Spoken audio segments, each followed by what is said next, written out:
আপনি কখনো জীবনে সূর্যোদয় দেখেছেন? কত প্রশান্তিদায়ক, কত শক্তিদায়ক হয়। মনের মধ্যে যেন একটা নতুন প্রেরণা দান করে, একটা নতুন উৎসাহ। কিন্তু যদি আপনি উঠতে দেরি করেন, তাহলে আপনি এই সূর্যোদয় দেখতেই পাবেন না। ঠিক এরকমই হয় আমাদের জীবনেও। সুযোগ সূর্যোদয়ের মতো। যদি আপনি আপনার জীবনে দরকারের চেয়ে বেশি অপেক্ষা করেন এই সুযোগের সদ্ব্যবহার করতে, তাহলে এই সুযোগ আপনার অপেক্ষা কখনোই করবে না, তা চলে যাবে। সেই জন্য এদের সামলে রাখুন। সঠিক সময় আসলে এই সুযোগের সদ্ব্যবহার করুন, নিজের কর্মকে সম্পূর্ণরূপে সার্থক করুন। এটাকে এক মুহূর্তের মতো দেখুন। যদি এরকম করেন, তাহলে জীবনও সূর্যোদয়ের মতোই হবে। এতে সন্তুষ্টি থাকবে, গৌরব থাকবে, আর থাকবে শান্তি। রাধা রাধা।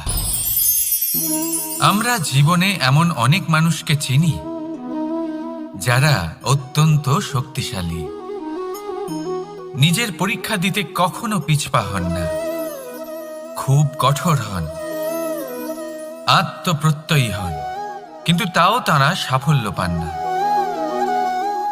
কেন? কি কারণ হতে পারে এর? লৌহ মানবের মতো ব্যক্তিত্বের অধিকারী হওয়া সত্ত্বেও তারা সফলতা কেন লাভ করেন না? এবার এটার উত্তর তাদের ব্যক্তিত্বের মধ্যেই লুকিয়ে রয়েছে। লৌহ মানব, লোহা। আপনি কখনো লোহাকে দেখে থাকবেন, অত্যন্ত শক্তিশালী, অত্যন্ত কঠিন, কিন্তু শুধু তখনই যখন সেটা শান্ত থাকে, শীতল থাকে। তাকে উত্তপ্ত করুন, তা আর কঠিন থাকবে না। তার উপরে এক আঘাত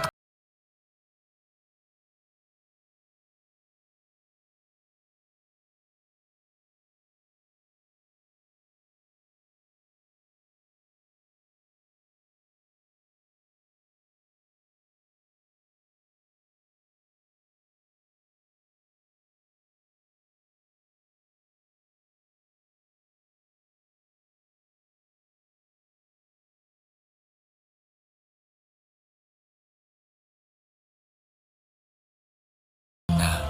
চিনতে শিখুন সেই চিন্তাগুলো যা ক্রোধ বাড়িয়ে দেয়, আর সেগুলোকে শেষ করে দিন, নয়তো সেই রাগ আপনার পতন অবশ্যই ঘটাবে। রাধা রাধা। আমরা অনেকবার লোকের থেকে এই কথা শুনেছি, জীবনে যখনই ধন অর্জন করবে বাঁচিয়ে রাখবে। কি হয়, কঠিন পরিস্থিতিতে আপনার খারাপ সময় তা আপনার কাজে আসে। কিন্তু এই কথা কি 100% সত্যি? ভাবুন, এই সমস্ত ধন যে আপনি অর্জন করেছেন তা কি আপনাকে সুস্বাস্থ্য দিতে পারবে? এই সমস্ত ধন কি আপনাকে সুখ এনে দিতে পারবে? পারবে না, তাই না? চলুন আমি আপনাকে একটা কথা বলি। পরমেশ্বর, ঈশ্বর, যদি এই ঈশ্বরের ওপর আপনি বিশ্বাস রাখেন, সর্বদাই ভালো কাজ করেন, সবার মধ্যে প্রেম ছড়িয়ে দেন, আর সবার জন্য শুধু ও শুধুমাত্র শুভ কামনা করেন, তাহলে আপনার সাথে কখনো কোনো খারাপ হতে পারে না। তাই সময় বদলান, সময় বদলানোর উপকরণ নয়। আর ভালোবেসে বলুন রাধা রাধা। অনেকবার আমাদের দৃষ্টিভঙ্গি এমন হয়ে থাকে যে আমাদের আসল সত্যের থেকে অনেকটা দূরে নিয়ে যায়। আমরা যেরকম দেখি সেরকম সবসময় হয় না। এবারে দেখুন না, আমরা মানুষেরা, আমাদের ভালো লাগে, আমরা কোথাও গেলাম, আমাদের স্বাগত জানানো হলো, আমাদের প্রশংসা করা হলো, কেউ আমাদের দিকে হাসি মুখে তাকালো, আমাদের ভালোবাসলো, আমাদের ভালো লাগে। কিন্তু যদি কেউ ক্রুদ্ধ হয়, কটাক্ষ করে, ব্যঙ্গ করে, তাহলে আমরা তক্ষুনি তাকে নিজের শত্রু ভেবে ফেলি, তার উপরে ক্রুদ্ধ হয়ে যাই। একটা কথা মনে রাখবেন, এই হাসি সবার জন্যই হয়। আপনি তাদেরকেও হাসি উপহার দিতে পারেন যাদের আপনি চেনেন, তাদেরও দিতে পারেন যাদের আপনি চেনেন না।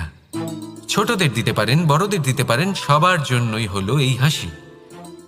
কিন্তু ক্রোধ, ক্রোধ তাদের ওপরেই আসে যাদের আমরা জীবনে কখনো হারাতে চাই না, যাদেরকে আমরা অসম্ভব ভালোবাসি, যাদের জন্য আমরা আশা করি যে তাদের জীবনের পরবর্তী সময় সব সময় সুখময় হোক, উজ্জ্বল হোক। সেই জন্য আপনার জীবনের সমস্ত সেই ব্যক্তি যারা আপনার উপরে ক্রুদ্ধ হন, কটাক্ষ করেন, জরুরি নয় তিনি আপনার শত্রুই হবেন। হতে পারে সে হলো আপনার শুভাকাঙ্ক্ষী, যিনি আপনার শুধুমাত্র ভালোই চান, যিনি আপনার জন্য একটা সুন্দর ভবিষ্যৎ চান। সেই জন্য সবসময় মন দিয়ে অন্যের কথা বোঝার প্রয়াস করুন। আপনি জানতে পারবেন তাদের কর্মের ধর্ম কি হতে পারে, আপনি জানতে পারবেন তাদের ক্রোধের মর্ম কি হতে পারে। রাধা রাধা। জীবনের এই পথে এগোতে এগোতে আমরা কোথাও থেমে যাই, আমরা জানি না কেন। আমরা চেষ্টা করি যেন আমরা সামনে এগোতে পারি, কিন্তু এরকম হয় না। কি কারণ হতে পারে এর? আসুন আমি আপনাকে বোঝাই। মনে করুন আপনি কোনো রাস্তায় হাঁটছেন, আপনার পা মুচকে গেল, আপনি পায়ে আঘাত পেলেন। এখন এই আঘাত যদি আপনাকে পথ চলতে বাধা দেয়, তখন আপনি থেমে যান। যদি আপনার ভাবনা চিন্তা ক্ষুদ্র হয়, তাহলে আপনি জীবনে কখনোই এগোতে পারবেন না। ভেঙে যাওয়া কলম দিয়ে আপনি কখনো চিঠি লিখতে পারবেন না। ঠিক সেইভাবেই যদি আপনার মনে অন্যের জন্য হিংসা থাকে, তাহলে আপনি আপনার নিজের ভাগ্য লিখতেই পারবেন না। কাজের প্রতি আলস্য আপনাকে কখনো ধনী হতে দেবেই না, আর ধনের প্রতি লোভ তা আপনাকে কখনো মহান হতে দেবে না। ছোট একটা কথা, কিন্তু এ হলো অত্যন্ত গুরুত্বপূর্ণ। ভাবনা চিন্তা অবশ্যই করুন, আর বোঝার চেষ্টা করুন সেটা যা আপনি বুঝতে চান। হতে পারে আপনি এমন কোনো পথ খুঁজে পেলেন যার ফলে আপনি কোনো খারাপ পথে যেতে যেতে থেমে গেলেন, বা আপনি এমন কোনো অর্থ খুঁজে পেলেন যা আপনাকে মহান হবার পথে অগ্রসর করে দিল। রাধা রাধা। অহংকার এ হলো ছোট একটা শব্দ, কিন্তু এর প্রভাব অত্যন্ত বৃহৎ হয়ে থাকে। আর সব থেকে বড় সমস্যা হলো মানুষ আজ অবধি বুঝতেই পারেনি যে এই অহংকারের বাস্তব রূপ কিরকম। কেউ একে গর্বের নাম দেন, কেউ একে আত্মসম্মানের নাম দিয়ে থাকেন, এবং কোথাও একটা এমন সময় চলে আসে যখন সময় এই অহংকারকে ভেঙে খান খান করে দেয়। আর তখন না গর্ব আপনাকে বাঁচাতে পারে, না আপনার আত্মসম্মান। এখন যদি আপনাকে উদাহরণ দিই, তাহলে যেখানে আপনি বসে আছেন সেই ঘরেই ওপরে তাকান, সেই ছাদের দিকে। যদি এই ছাদ অহংকার করতে থাকে যে দেখো আমি তো সব থেকে উঁচু জায়গায় আছি, আমার চেয়ে ওপরে আর কেউ নেই, আমি এই ঘরে থাকা সমস্ত ব্যক্তিকে ছায়া প্রদান করি, যদি এই অহংকার এসে যায় তাহলে কি? একবার ভেবে দেখুন, যদি পরের দিন তার উপর আরো একটা তলা বানিয়ে দেওয়া হয় তাহলে কি? এই ছাদ যার নিজের উঁচু হবার অহংকার ছিল, যে সব থেকে ওপরে ছিল, সে এবার পায়ের তলায় চলে এসছে। এটাই হয়ে থাকে। মনে কখনোই অহংকার পোষণ করবেন না। যদি মনের মধ্যে কিছু রাখতে চান, তাহলে প্রেমের ভাব রাখুন, স্নেহ রাখুন।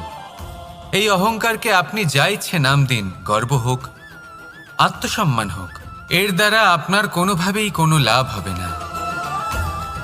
তাহলে এই অহংকারকে ত্যাগ করুন আর আমার সাথে ভালোবেসে বলুন, রাধা রাধা। একটা সিদ্ধান্ত। এই জীবনে একটা সিদ্ধান্তের গুরুত্ব কি হতে পারে তা কখনো ভেবে দেখেছেন?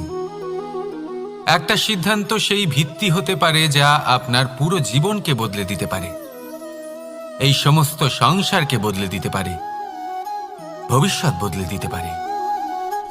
এই সিদ্ধান্ত যে কোন রাস্তা চয়ন করতে হবে, সেই সিদ্ধান্ত যে কখন সামনে এগোতে হবে আর কখন থেমে যেতে হবে, সেই সিদ্ধান্ত যে কখন যুদ্ধ করতে হবে আর কখন নিজেকে পিছু পা হতে হবে। এই সিদ্ধান্ত হলো খুব গুরুত্বপূর্ণ।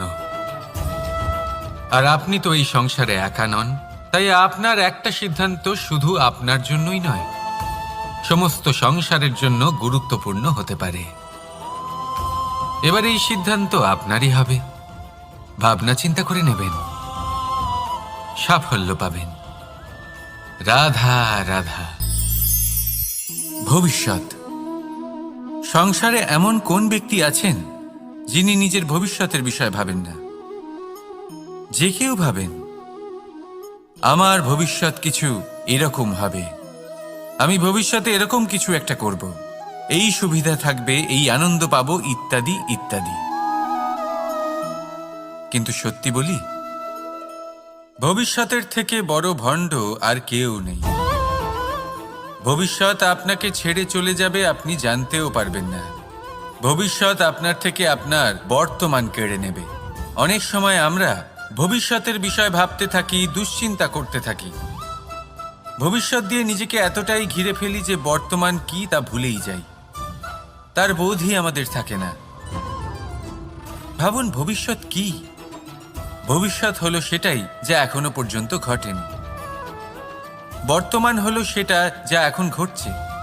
তাহলে যা এখনো ঘটেইনি তার বিষয়ে দুশ্চিন্তা করে নিজেকে ব্যতিব্যস্ত কেন করছেন? এই বর্তমান, এটাই হলো গুরুত্বপূর্ণ। এর উপরে সমস্ত ভাবনা কেন্দ্রীভূত করুন। মনে লক্ষ্য অবশ্যই রাখুন, কিন্তু পুরো মনোযোগ শুধু বর্তমানে থাকবে। এই বর্তমানকে যদি সামলে নিতে পারেন, তাহলে আপনার ভবিষ্যৎ এমনি উজ্জ্বল হয়ে উঠবে। তাহলে আসুন আমার সাথে ভালোবেসে বলুন, রাধা রাধা। সময়। কথায় আছে, আমাদের জীবনের প্রত্যেক মুহূর্ত স্বর্ণর মতো হয়। এবার হয় আমরা একে নিজেদের কাছে রাখতে পারি, বা একে আমরা চলে যেতে দিতে পারি। কারণ এই ছোট ছোট মুহূর্তই আছে যা আমাদের জীবনকে গড়ে তোলে। এখন এই জীবন কেমন হবে তা আমাদের উপর নির্ভর করে। যদি আপনি একটা মুহূর্তের যত্ন না নেন, যদি আপনি এক মুহূর্ত ভালো না বাসেন, যদি আপনি এক মুহূর্ত স্নেহের আনন্দ না উপভোগ করতে পারেন, তাহলে দেখতে দেখতেই আপনার সমস্ত সময় নষ্ট হয়ে যাবে, আপনি জানতেও পারবেন না। অর্থাৎ এই সময় স্বর্ণ হতে পারে না। তবে আমরা একে স্বর্ণ বানিয়ে নিতে পারি আমাদের চেষ্টার মাধ্যমে। এই সময় শুধু একটি লাঙল যা মাটির সাথে লড়াই করতে পারে, আর কিছু নয়। একটা অত্যন্ত গুরুত্বপূর্ণ কথা মনে রাখবেন, আপনার কাছে শুধু সময় আছে। এবার আপনি এটা দিয়ে স্বর্ণ বানাবেন, না ঘুমিয়ে স্বপ্ন দেখে একে নষ্ট করবেন, সিদ্ধান্ত আপনারই। রাধা রাধা। ভগবান। প্রত্যেক কঠিন পরিস্থিতিতে এই নামই আছে যা আমাদের উপায় দিয়ে থাকে। ব্যক্তি যান, ভগবানের পুজো করেন, আরাধনা করেন, ব্রত পালন করেন, মন্দিরে যান, পুজো পাঠ করেন, ভগবানকে জাগিয়ে তোলেন। আর তারপর শুরু হয় সমস্ত প্রশ্ন। হে ভগবান, আমার সাথে এরকম কেন হচ্ছে? কেন আমারই জীবনে এত দুঃখ আছে? আমি কিভাবে এর সম্মুখীন হব? আমাকে কেন এত কষ্ট ভোগ করতে হচ্ছে? হে ভগবান, আমি কি করব? আমাকে সাহায্য করুন, কোনো রাস্তা দেখান।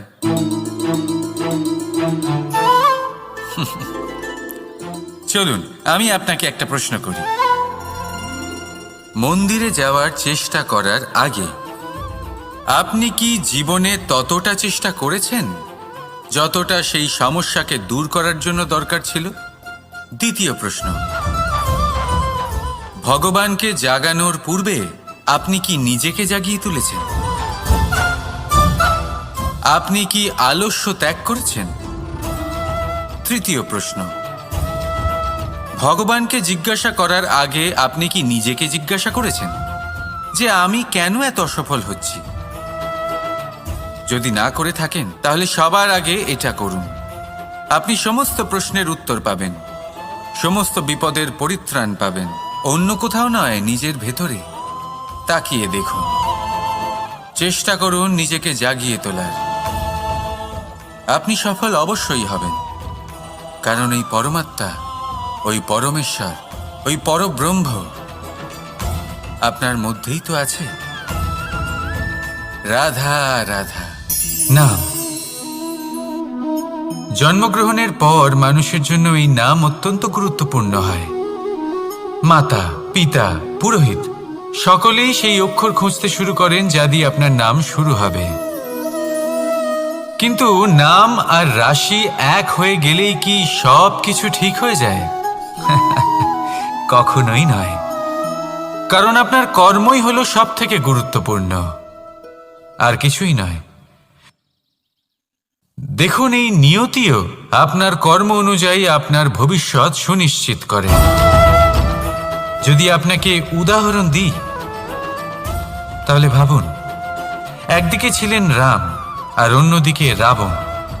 দুজনেরই নাম শুরু হয় র দিয়ে, কিন্তু একজন পেলেন এক ভয়ানক পরিণতি আর অন্যজন সমগ্র সংসারের মনে চিরস্মরণীয় হলেন।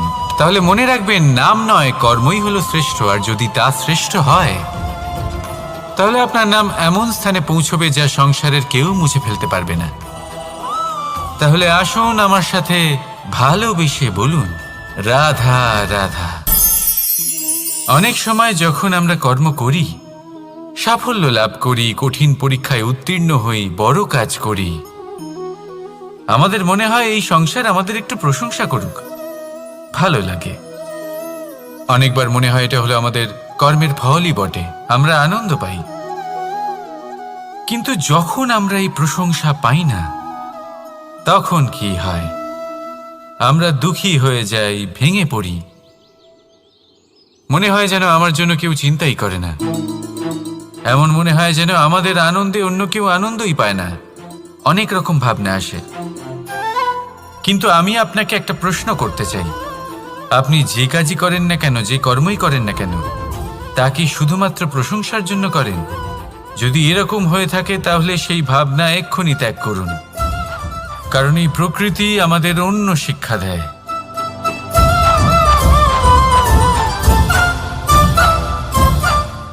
এই ফুলকে দেখুন, এই যে ফুলের সুবাস, যা আমার মনকে উচ্ছ্বসিত করে তোলে, মনে শক্তির সঞ্চার করে, এই সুগন্ধ। কিন্তু ভেবে দেখুন, ফুলের কিন্তু এই কাজ করার জন্য কোনো প্রশংসারই প্রয়োজন হয় না।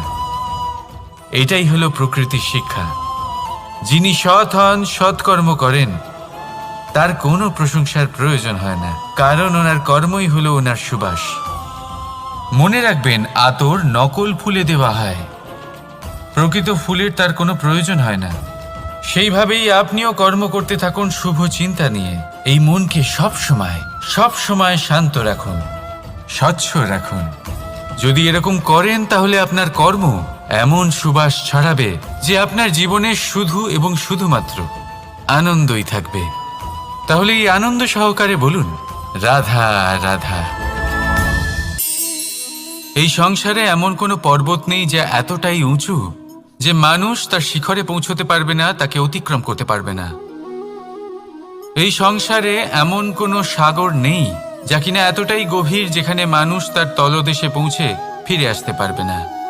একটা ছোট্ট বরফের টুকরো পর্বতের শিখরে গলে গিয়ে বইতে থাকে, আর দেখতে দেখতেই তা মহানদী গঙ্গায় পরিবর্তিত হয়। এর কারণ কি? এর কারণ হলো প্রচেষ্টা, প্রারব্ধ নয়। এই প্রচেষ্টাই সুনিশ্চিত করে যে আপনার প্রারব্ধ কি হবে। এই সমস্ত কিছু হলো প্রচেষ্টা আর প্রারব্ধের খেলা। আপনার প্রচেষ্টা যেরকম হবে আপনার প্রারব্ধও সেরকমই হবে। আর আপনার প্রচেষ্টা যদি উচ্চ মানের হয় তাহলে প্রারব্ধকে আপনার সামনে নত হতেই হবে। কি বলেন? তাহলে আসুন আমার সাথে ভালোবেসে বলুন, রাধা রাধা। অনেক সময় মানুষ অতীতকে দেখেন আর তখন অহংবোধে পরিপূর্ণ হয়ে ওঠেন। কখনো বর্তমানের দিকে তাকান, ভবিষ্যতের দিকে তাকান আর পরিতৃপ্তিতে ভরে ওঠেন। কেন বুঝতে পারেন না একটা সহজ কথা? এই যে সৃষ্টি, এই সৃষ্টি হলো একটা বড় চক্র যা বারংবার আপনার কাছে ফিরে আসবেই। কঠিন থেকে কঠিনতর পরীক্ষায় আপনাকে নিযুক্ত করবে যাতে আপনাকে উত্তীর্ণ হতেই হবে। যা কাল ছিল তা আজ নেই, এটা সবাই জানেন। যা আজ আছে তা হয়তো কাল থাকবে না, এটাও আপনাকে মেনে নিতে হবে, তাও আবার হাসি মুখে। শান্ত থাকতে শিখুন আর কখনোই মনের মধ্যে অহংকার উৎপন্ন হতে দেবেন না। হতে শিখুন সেই হিমবাহের মতো। হয়তো এই জন্যই এত শীতল থাকে কারণ ও জানে গতকালও জল রূপে ছিল, আজ বরফ রূপে হয়তো আছে, কিন্তু কাল পুনরায় সে জলেই পরিণত হবে। নিজেকে শান্ত রাখুন। হয়তো আজ আপনি সাফল্যের শিখরে আছেন, হয়তো বা নেই। আপনাকে প্রত্যেক দিন অবশ্যই দেখতে হবে। শুধু নিরন্তর প্রচেষ্টা করতে থাকুন, প্রত্যেক পরিস্থিতির জন্য তৈরি থাকুন আর একে ভারসাম্যে রাখতে শিখুন। আপনার কাল হোক, আজ হোক বা আগামীকাল, আপনার ভালো দিন হোক বা খারাপ দিন, সব পবিত্র হয়ে যাবে। তাহলে আসুন আর আমার সাথে ভালোবেসে বলুন, রাধা রাধা। দোল উৎসবে এই সমগ্র সংসার রং নিয়ে খেলা করে, কিন্তু এই রঙের সারমর্ম এই সংসার কি জানে? কখনো দেখেছেন একটা চিন্তিত মুখ শুধুমাত্র রঙের স্পর্শ পেয়ে আনন্দিত হয়ে ওঠে? দোলে আমরা কি করি? পুরাতনকে ত্যাগ করি আর নতুনকে স্বাগত জানাই। শিশিরকে বিদায় জানিয়ে এক নতুন ঋতুকে আগমন জানাই। দুশ্চিন্তা দূর করে আসার নতুন রঙে রঙিন হয়ে ওঠা, নিজেকে আনন্দিত করা, এটাই তো হলো দোল। এবার দোলের একটা ব্যাপার আছে, দুটো রঙে একসাথে রঙিন হওয়া যায় না। একটা রং উঠলে তবেই আরেকটা রং লাগা সম্ভব। আরও একটা প্রশ্নও রয়েছে, কোন রংকে তুলে দিয়ে কোন রং মাখানো যেতে পারে?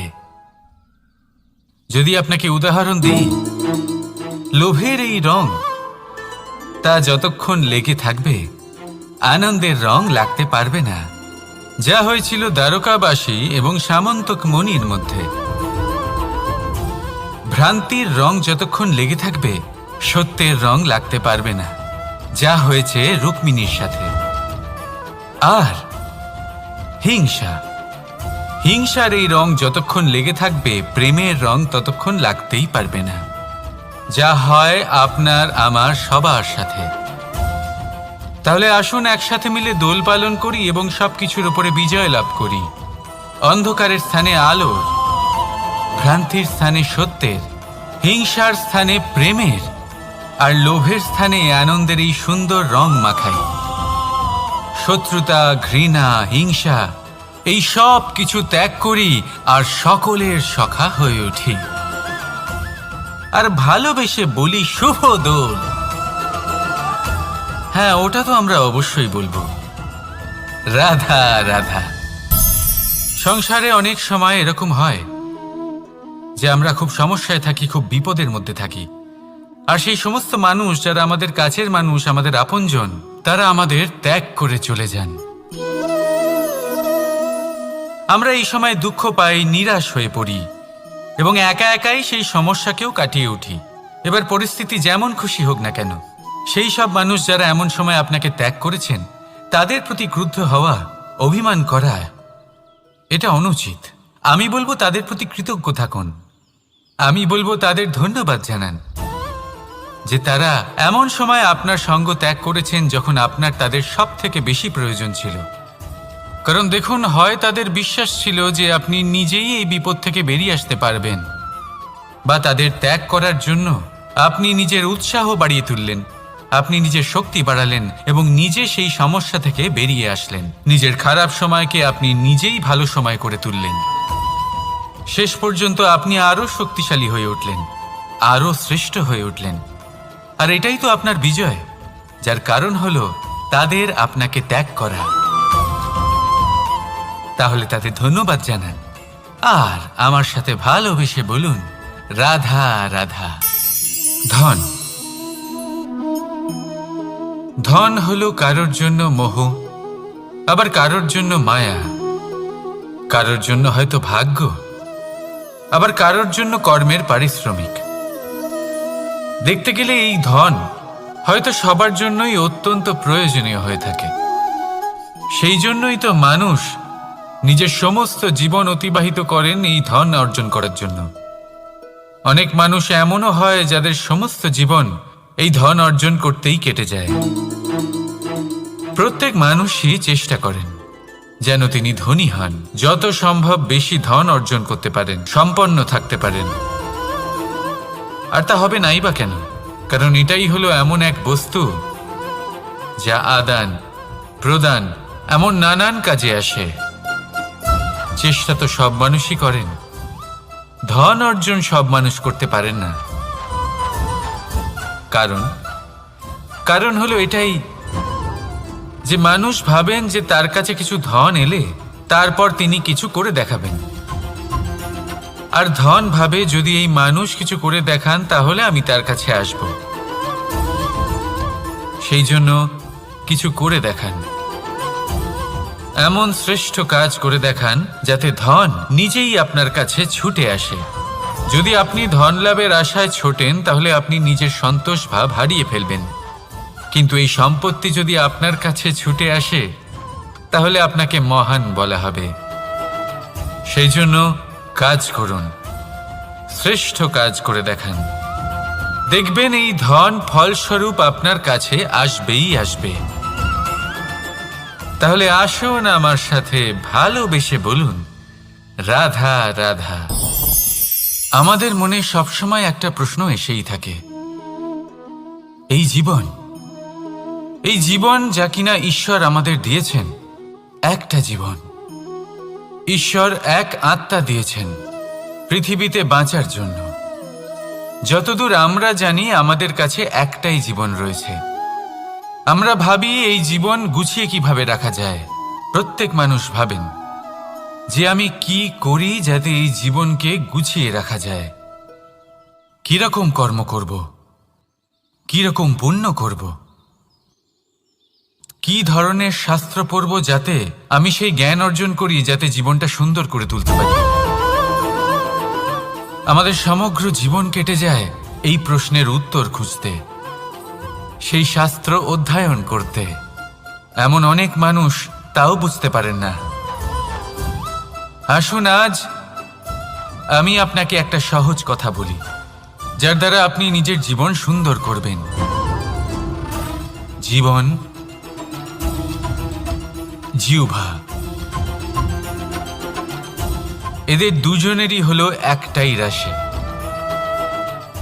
জিহ্বা অর্থাৎ আপনার কথা, এই কথাকে সংযত রাখুন, একে সুন্দর করে তুলুন, মধুর কথা বলুন, যতটা সম্ভব একে নিয়ন্ত্রণে রাখুন। আপনার জীবন সুন্দর হয়ে উঠবে। কারণ এই শব্দ হয় অত্যন্ত শক্তিশালী। এটা হলো এমন এক বন্ধন যা আপনার সামনের মানুষকে আপনার ব্যক্তিত্বের সাথে জুড়ে দিতে পারে। তাই এই শব্দ সংযত রাখুন, একে সুন্দর করে তুলুন। আপনার জীবন আপনা থেকেই সুন্দর হয়ে উঠবে। আর আসুন এই মধুর সুন্দর অনুভূতি দিয়ে বলুন, রাধা রাধা। জীবন, এই জীবন আসলে কি?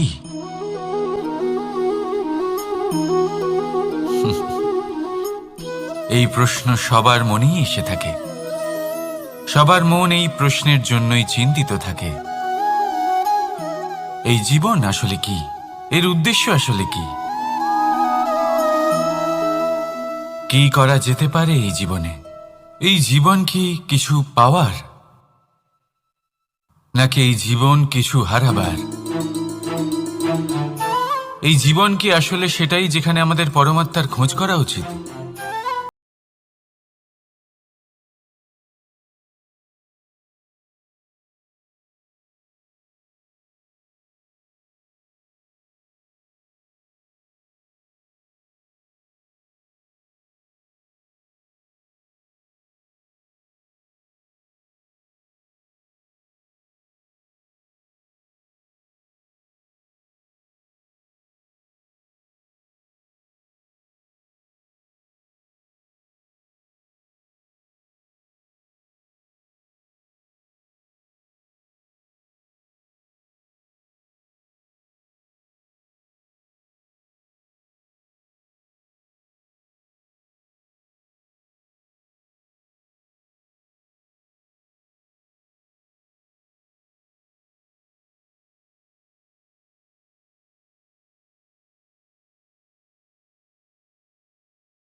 আনন্দ দিতে পারেন, ভালোবাসা দিতে পারেন, তাহলে এই জীবনও আপনাকে সুখ, আনন্দ আর ভালোবাসাই দেবে।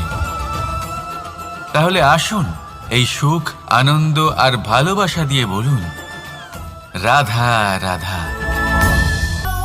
ধরিত্রীর বুকে গজিয়ে ওঠা এই দুব্ব ঘাস দেখেছেন? দুব্ব ঘাস, যা আমাদের পাকে শীতল রাখে। এতে যদি বসেন তাহলে মনে হবে নরম কোথাও বসে আছেন। এত ছোট হলেও কিন্তু এর মধ্যে গুণ আছে অনেকগুলি, আর যতটা ছোট এটা ততটাই বড় শিক্ষকও। কিভাবে? ভাবুন, পাতা ঝরার মরশুমের পরে সমস্ত পাতা একত্রিত হয়ে থাকে। একটা ছোট ফুলকি সবাইকে জ্বালিয়ে দিতে পারে, সমস্ত পাতা পুড়ে ছাই হয়ে যায়। কিন্তু এই ঘাসের কিছুই হয় না, সে যেমন ছিল তেমনই থাকে। কারণ কি হতে পারে? প্রথম কারণ, এরা ছোট হয়।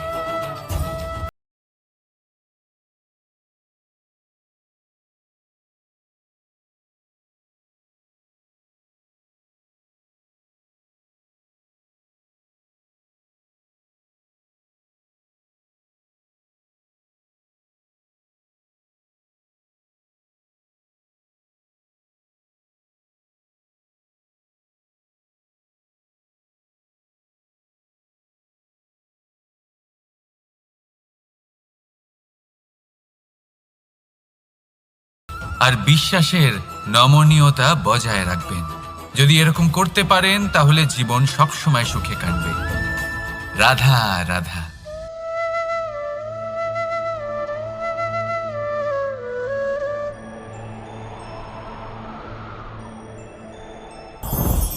লোভ আপনার অন্তরের আরো একটা শত্রু। দেখতে গেলে এটা একটা শব্দ, একটা সংস্কৃত শব্দ, লব ধাতু থেকে উৎপন্ন হয়েছে। এর অর্থ কিছু লাভ করা। কিছু লাভ করা অনুচিত নয়, আরো কিছু লাভ করাও অনুচিত নয়, কিন্তু সব থেকে বেশি আমিই লাভ করব। আমি আরো চাই, আরো বেশি চাই, আরো বেশি পেতে চাই। এটাই হলো লোভ। আর এই লোভ যখন গ্রাস করে তখন আপনি যা পেতে চান, সে ধনই হোক বা মানই হোক, তা অর্জন করার জন্য মানুষ যে কোনো স্তরে পৌঁছে যেতে পারে। যদি মানুষ ধন অর্জন করতে চান তাহলে তার জন্য তারা অধর্মের পথেও চলতে পারেন। যদি সম্মান অর্জন করতে চান তাহলে অন্য মানুষকে ছোটও করতে পারেন। শেষ পর্যন্ত আপনার এটা মনে হতে পারে যে যদি একটু অল্পই প্রাপ্ত করতাম, কিন্তু ভালোবেসে প্রাপ্ত করতাম, এই জীবন আরো অনেক বেশি সুখী হতো। লোভ আপনার জীবনে, আপনার মনে কখন যে প্রবেশ করবে সেটা আপনি জানতেও পারবেন না। তাই এটা চিনতে শিখুন আর তৎক্ষণাৎ জীবন থেকে বাইরে ফেলে দিন। যা কিছু লাভ করতে চান তা ভালোবেসে লাভ করুন, আর সেই ভালোবাসার সাথেই বলুন, রাধা রাধা। জীবনে ক্ষমা চাওয়া তাও কিছুটা সহজ, ক্ষমা করতে পারা অত্যন্ত কঠিন। ক্ষমা 2 অক্ষরের এই শব্দ হতে পারে, কিন্তু অত্যন্ত বড় এই শব্দ, অত্যন্ত গুরুত্বপূর্ণ এই শব্দ।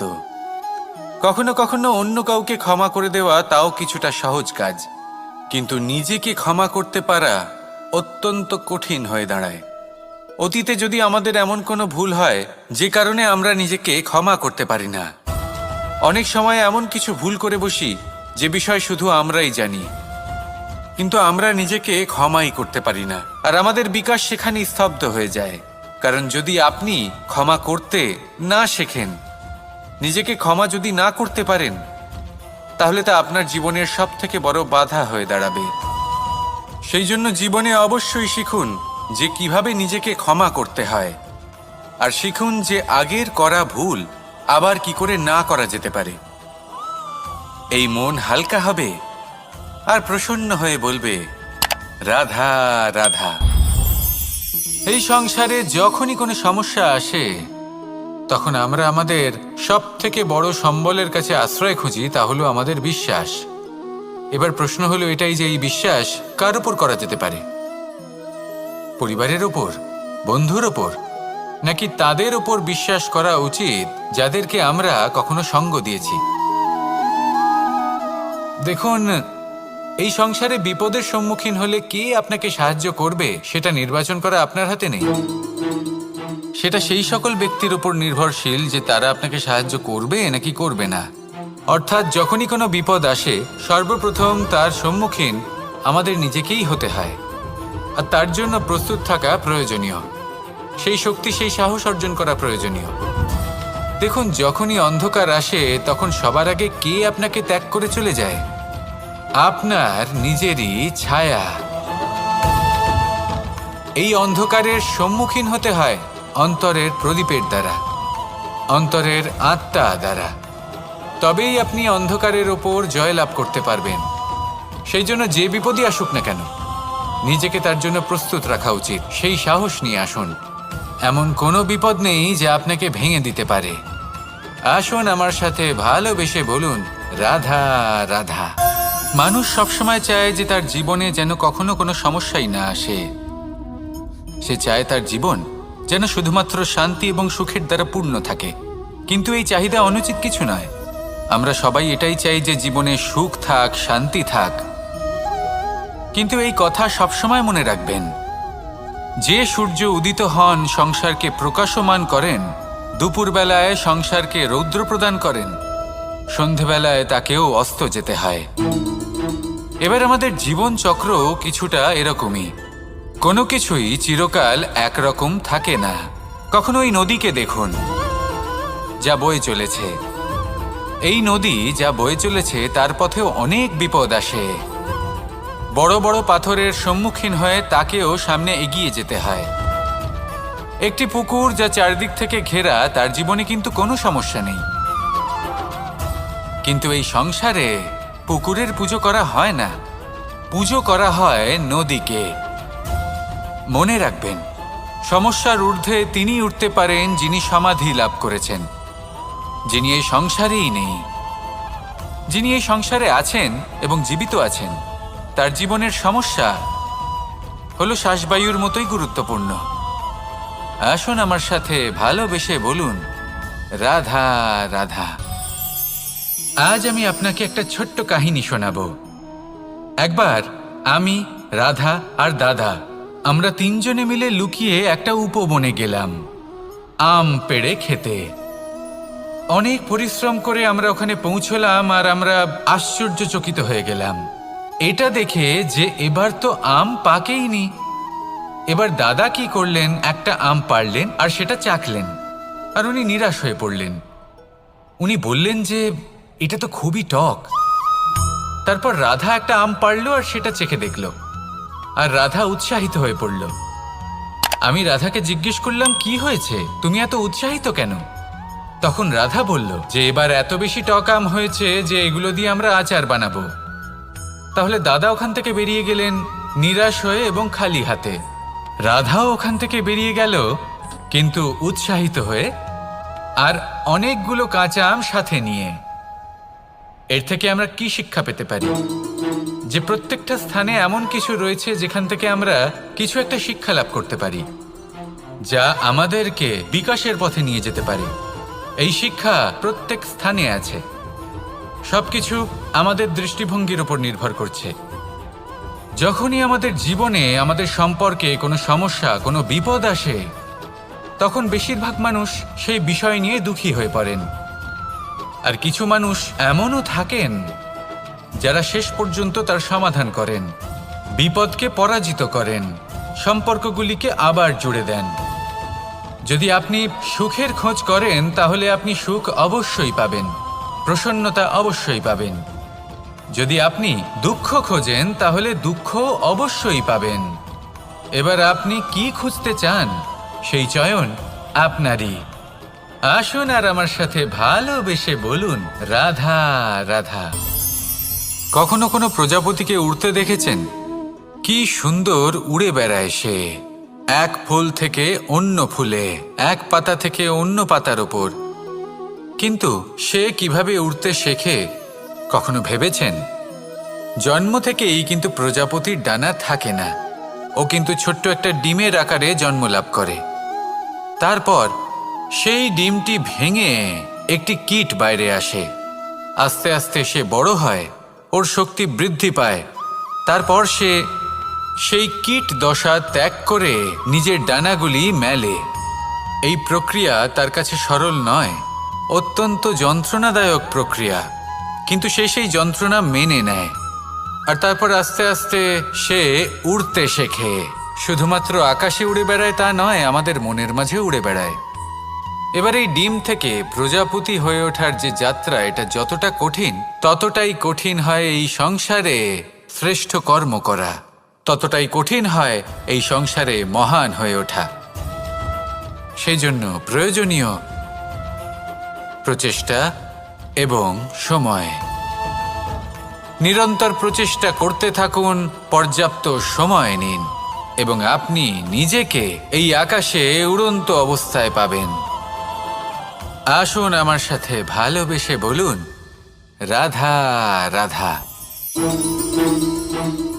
রাধা রাধা। আপনারা হয়তো ভাবছেন কি আশ্চর্য ব্যাপার, প্রত্যেকবার আমি কথা শেষ হওয়ার পরে রাধা রাধা বলি। এইবার আমি আগেই বলে দিলাম। কারণটা কি? কারণ হলো অত্যন্ত বিশেষ। প্রত্যেকবার কথা সমাপ্ত হবার পরে আপনাদের সবার মধ্যে ভালোবাসা বিতরণ করতে চাই, তাই রাধা রাধা বলি। কিন্তু এইবার এই নতুন এবং বিশেষ সূত্রপাতে প্রথমে প্রেম বিতরণ করা অত্যন্ত আবশ্যক। এবার একটা বিষয় আছে যা জানেন হয়তো সকলেই, কিন্তু বুঝতে খুব কম জন পারেন। এই প্রেম, এই আনন্দ, এই সকল কিছুর সূত্রপাত হয় নিঃস্বার্থ আবেগের দ্বারা। ঠিক যেমন একজন মাতাকেই দেখে নিন। যখনই একজন মাতা সন্তানকে জন্ম দেন, তখন এই সংসার ভুলে যায় যে তার জন্য এটা একটা নতুন জন্ম। কারণ একজন নারী তখন একজন মাতৃরূপে নতুনভাবে জন্ম নেন। একজন নারী স্ত্রী ও গৃহবধূ রূপে কিছু অধিকার লাভ করে থাকেন, কিন্তু তিনি যখন মা হয়ে যান তখন তিনি শুধুই দান করতে শেখেন। নিজের সন্তানের জন্য কত কিছুই না করেন, তাকে বাৎসল্যের সাগরে ভাসিয়ে নিয়ে যান। এই সংসারে রাজকুমার জন্ম নিতেই পারেন, তাকে রাম এবং লক্ষ্মণ কিন্তু মায়েরাই বানিয়ে তোলেন। একজন গোয়ালা জন্ম নেয়, তাকে দ্বারকাধীশ একজন মাই বানিয়ে তোলেন। পিতা হলেন সেই পর্বত যার একটা অংশ হলো তার সন্তান, কিন্তু মা হলেন সেই শিল্পী যিনি একটা পাথরকে খোদাই করে এমন এক মূর্তি গড়ে তোলেন যাকে সকলে পূজনীয় মনে করেন। তাহলে স্মরণ করুন সেই সকল মুহূর্ত যেগুলি আপনি নিজের মাতার সাথে অতিবাহিত করেছেন। অনুভব করতে পারবেন যে কিভাবে এক মুহূর্তেই এই মন প্রফুল্ল হয়ে ওঠে। এবার এর কারণ কি? এর কারণ হলো এই জীবনের আসল দ্বারই হলো মমতা।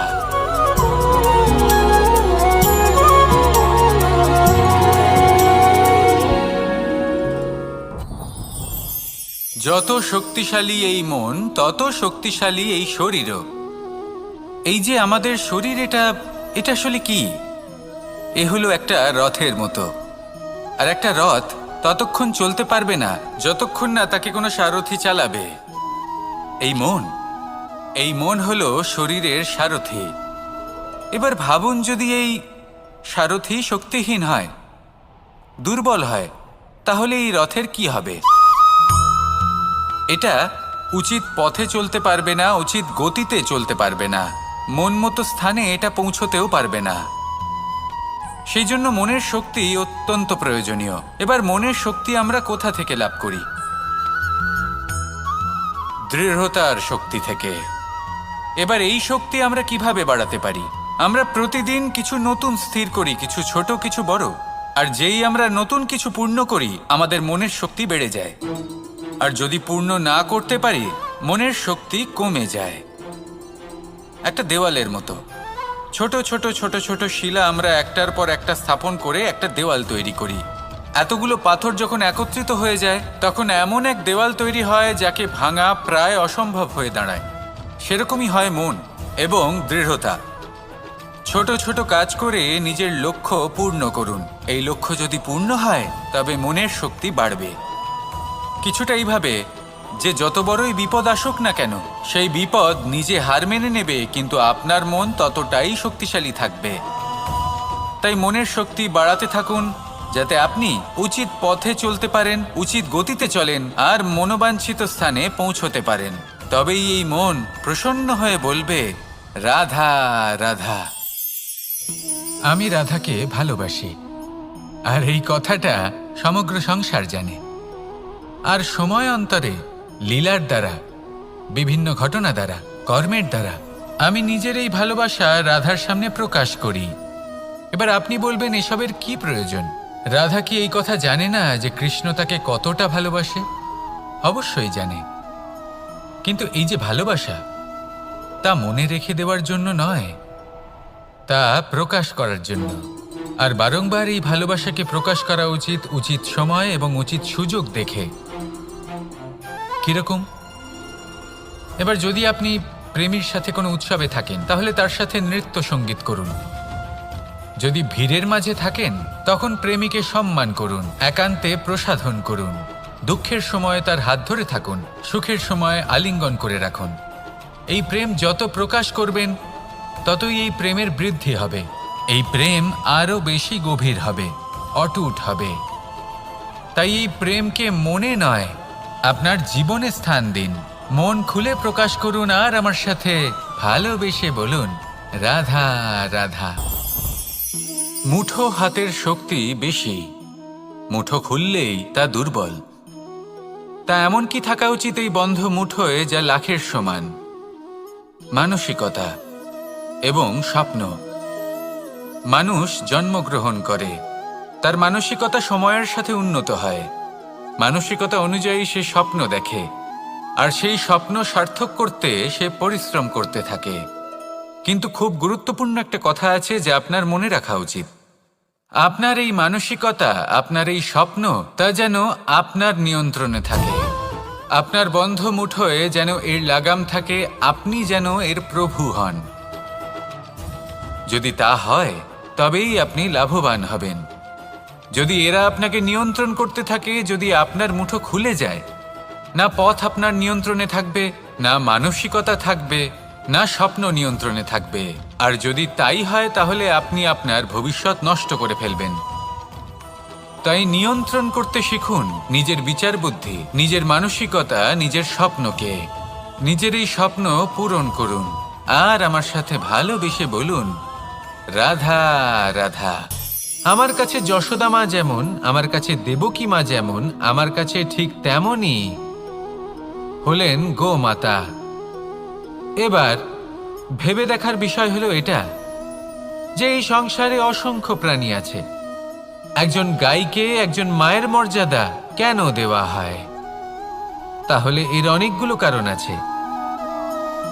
এই গাই অর্থাৎ গোমাতা, এনারা হলেন অত্যন্ত শান্ত, শান্তিপ্রিয়, কখনো কারোর কোনো ক্ষতি করতেই পারেন না। গোমাতা যে দুধ নিজের বাছুরকে পান করান সেই দুধই আমাদেরও দেন। সেই দুধ পান করে আমরা শক্তি লাভ করি। এই দুধ থেকে আমরা মাখন, ঘি, পায়েস এইসব সুস্বাদু খাবার লাভ করি। গোমাতার গোবর আমাদের জ্বালানি হিসেবে সাহায্য করে, যার ফলে খুব কম সংখ্যক কাঠ ব্যবহার করা যায় এবং বেশিরভাগ জঙ্গল সুরক্ষিত থাকে।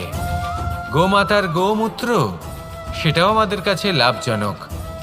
এর দ্বারা আমরা অনেক রোগ থেকে মুক্তি লাভ করতে পারি।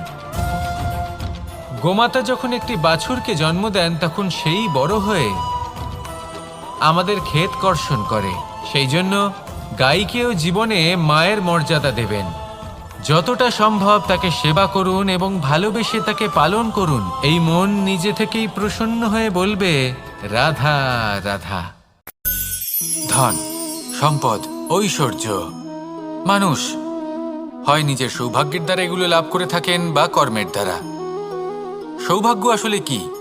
গ্রহের দশা যা প্রত্যেক মুহূর্তে বদলাতে থাকে। কর্মের মাধ্যমে যখন আপনি ধন অর্জন করেন তখন সেই ধন আপনার আগামী প্রজন্ম লাভ করে। সেটা হয় সে ভোগ করে বা তার জন্য তার ভোগান্তি হয়। আর এটা নির্ভর করছে আপনার কর্মের ওপরে। কি কর্ম করেছেন আপনি সেই ধনকে লাভ করার জন্য? যদি আপনি সৎ পথে চলেন, নিষ্ঠা ভরে আপনি কর্ম করে থাকেন এবং তার ফলে আপনি ধন অর্জন করে থাকেন, তাহলে আপনার আগামী প্রজন্ম সেটা ভোগ করবে, সেটা প্রয়োগ করবে নিজের বিকাশের জন্য। কিন্তু যদি আপনি কুকর্ম করে থাকেন, কোনো রকম ছলনা করে থাকেন এই ধন লাভ করার জন্য, তাহলে 100% আপনার আগামী প্রজন্মকে এর জন্য ভুগতেই হবে। তাহলে আপনি কি চাইবেন? যে আপনার আগামী প্রজন্ম সুখ ভোগ করবে নাকি আপনার কুকর্মের পরিণাম ভোগ করবে? নির্বাচন আপনারই। আসুন আমার সাথে ভালোবেসে বলুন, রাধা রাধা।